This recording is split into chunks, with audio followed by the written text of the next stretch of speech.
আসসালামু আলাইকুম। আমি রাকিব হোসেন। তো আজকে একটি নতুন ভিডিও নিয়ে হাজির হলাম আবার আপনাদের মাঝে। সৌদি আরবে ডিশ ওয়াশের কাজ, মানে কিচেনের ভিতরে যারা প্লেট টেলেট ধোয় আর ডিশ ওয়াশ কীভাবে করে, সেই কাজটা কেমন, সেটার স্যালারি কীরকম, সেটা আজকে আপনাদেরকে জানাবো আমি। তো সেই বিষয়ে আমি আলাপ করব। এই কাজটা খুব বেশি কষ্টের, আর এই কাজটা কত ঘন্টা করে, স্যালারি কত, সেটা আমি আপনাদেরকে যে করে তার সাথে আলাপ করে দেখাবো। তো চলেন তাহলে। সৌদি আরবের ডিশ ওয়াশের কাজটা কেমন, কী করতে হয়, তো আমি আসছি। এখানে এক বড় ভাইকে দেখতে পাচ্ছি। ভাই, আপনার নাম কি? আমার নাম রিপন। ভাইয়ের নাম হলো রিপন। আচ্ছা রিপন ভাই, এই সৌদি আরবে অনেকে জানতে চায় ডিশ ওয়াশের কাজটা কি, এটা কেমন লাগে আপনার কাছে? ভাই আমার খুব খারাপ লাগে ভাই, অনেক খারাপ লাগে পরিস্থিতি কারণে ভাই। এখন যদি আপনি যে কাজটা করতেছেন সৌদি আরবে, এটা যদি বাংলাদেশে কেউ করতে বলতো, এটা কি করতেন? ভাই আমি বাংলাদেশে এই কাজ আমি জীবনে করলাম না। আসলে প্রত্যেকটা প্রবাসী আসলে পরিস্থিতির শিকার হয়ে সবগুলো কাজ করে। ডিশ ওয়াশের কাজটা অনেক কষ্টের। কিচেনের ভিতরে অনেক বড় বড় আছে যে আপনারা দেখতে পারতেছেন এখানে পাইলা, এবং উপর থেকে কাস্টমার খেয়ে আসে যেগুলো, সেগুলো আসে।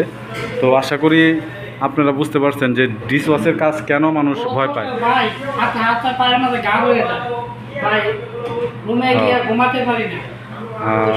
এখানে আপনার কয় ঘন্টা ডিউটি করতে হয়? ভাই 10 ঘন্টা, 11 ঘন্টা, 12 ঘন্টা এরকম হয়। স্যালারি কীরকম এখানে সৌদির টাকা? স্যালারি বাংলাদেশে তো 30,000 টাকা পড়ে। সৌদির প্রায় 1,000-1,200 এমন পরে আর কি। তো আশা করি ডিশ ওয়াশের কাজটা কি, ডিশ ওয়াশের কাজ কীরকম, এটা তো আশা করি বুঝতে পারছেন। অ্যাকচুয়ালি রিপন বাস থেকে যেটা শুনলাম, সবাই ডিশ ওয়াশের কাজটা আসলে পরিস্থিতির শিকার হয়ে করে। এখানে অনেক বেশি কষ্ট, পানির কাম, সবসময় পানি টানতে হয়। তো এটার জন্য আসলে কেউ করতে চায় না। তো এই হচ্ছে বিষয়। আসলে সৌদি আরবে প্রত্যেকটা প্রবাসী কষ্ট করে। এখন সবচেয়ে কিছু কিছু মানুষ আরও বেশি কষ্টের মধ্যে পড়ে যায়, এটাও বিষয়। তো রিপন ভাইয়ের থেকে আমরা এটাই জানলাম যে আসলে ডিশ ওয়াশের কাজটা কী, আর ডিশ ওয়াশটা কেন মানুষ করতে চায় না সহজে, এটাও জানলাম। তো বাস্তবতাটা আসলে অনেক কঠিন। মানুষ মনে করে যে বিদেশে আইসা লাখ লাখ টাকা গনে, জিনিসটা এমন না। আসলে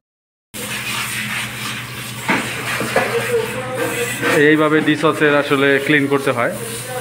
ওখানে সাবান লাগিয়ে এখানে দিয়ে তারপরে পানি দিয়ে ওয়াশ করতে হয় আর কি। এখান থেকে নিয়ে এভাবে ওয়াশ করতে হয়। এভাবে ওয়াশ করে তারপর ওইখানে রাখতে হয় আর কি।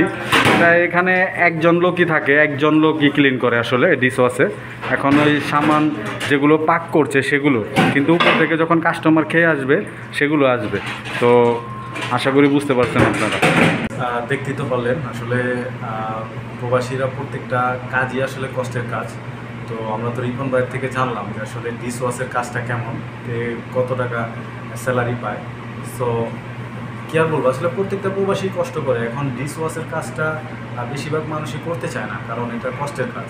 কারণ এটা বুঝতে হবে এটা পানির কাজ। তো যাই হোক, বিদেশের মাটিতে সবাই কষ্ট করে। তো আশা করি আপনারা বুঝতে পারছেন। আমি আসলে আপনাদেরকে বুঝাইতে পারছি ডিশ ওয়াশের কাজটা কী সৌদি আরবে। তো আমার ভিডিও শেষ করছি। ভালো থাকবেন, সুস্থ থাকবেন। আসসালাম।